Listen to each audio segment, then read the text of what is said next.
Hello everyone, আসসালামু আলাইকুম। কি অবস্থা সবার? আশা করি সবাই অনেক ভালো আছেন।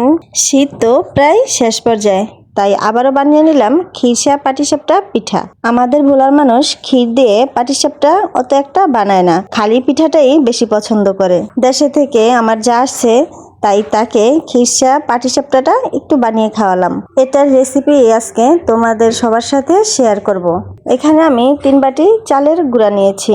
চালের গুঁড়াটা আমার ডিপ ফ্রিজে ছিল, তাই আমি আগে বের করে নরমাল করে নিয়েছি। সাথে দিয়ে দিব সামান্য পরিমাণে ময়দা। ময়দাটা দিলে পিঠাটা একটু সফট হয়। দেন দিয়ে দিলাম চিনি। দেন দিয়ে দিব অল্প পরিমাণে গুঁড়া দুধ। এখানে গুঁড়া দুধটা না দিলেও চলে, বাট আমি অল্প পরিমাণে দিয়ে দিলাম। দিয়ে দিব সামান্য পরিমাণে লবণ এবং হালকা কুসুম গরম পানি দিয়ে দিব পরিমাণ মতো। মিশ্রণে এখন একটা বেটার তৈরি করে নিব। খেয়াল রাখতে হবে বেটারটা যেন পারফেক্ট ঠিকভাবে হয়। বেটারটা যেন একদম বেশি ঘন না হয়ে যায়, আবার পাতলা না হয়ে যায়। এখন দিয়ে দিব খেজুরের গুড়। খেজুরের গুড়টা দিলে পিঠার কালারটা একটু লালচা বর্ণ হয়ে থাকে এবং খেতে অনেক মজা হয়। আপনারা চাইলে শুধু চিনি দিয়েও করতে পারেন। আমি এখানে কালার আনার জন্য খেজুরের গুড়টা ব্যবহার করেছি। এখন আমি তৈরি করে নিব ক্ষীর। তার জন্য এখানে আমি 1 লিটার দুধ নিয়েছি। দুধটা একটু জাল করে ঘন করে নিতে হবে। যেমন ধরেন 1 লিটার দুধকে হাফ লিটার কিংবা তার একটু বেশি করে নিতে হবে। দেখতেই পাচ্ছেন আমি দুধের পরিমাণ হাফ করে নিয়েছি। এখন আমি দিয়ে দিব গুঁড়া দুধ, সাথে দিয়ে দিচ্ছি এলাচ এবং তেজপাতা। এখন লিকুইড দুধের সাথে ভালোভাবে মিশিয়ে নিব। দেন অন্য একটি প্যানে সামান্য পরিমাণে ঘি দিয়ে দিচ্ছি।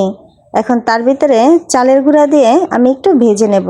চালের গুঁড়াটা ঘি দিয়ে একটু ভেজে নিচ্ছি যাতে একটা ফ্লেভার আসে। আপনারা চাইলে খালি গুঁড়াটাও দিতে পারেন। এখন আমি আগে থেকে উঠিয়ে রাখা দুধের ভিতরে চালের গুঁড়াটা আর খেজুরের গুড় একটু মিশিয়ে নিব।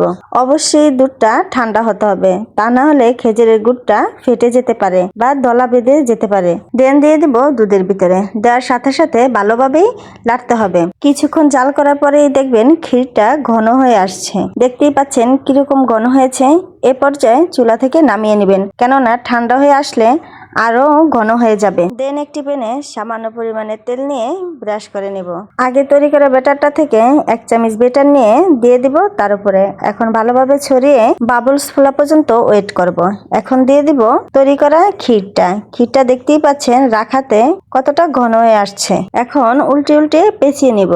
খুব সাবধানতার সাথে এটা উল্টাতে হবে, কারণ পিঠাটা অনেক সফট হয়ে থাকে, তাই যে কোনো সময় ভেঙে যেতে পারে। এভাবেই আমি একে একে সবগুলা পিঠা বানিয়ে নিলাম।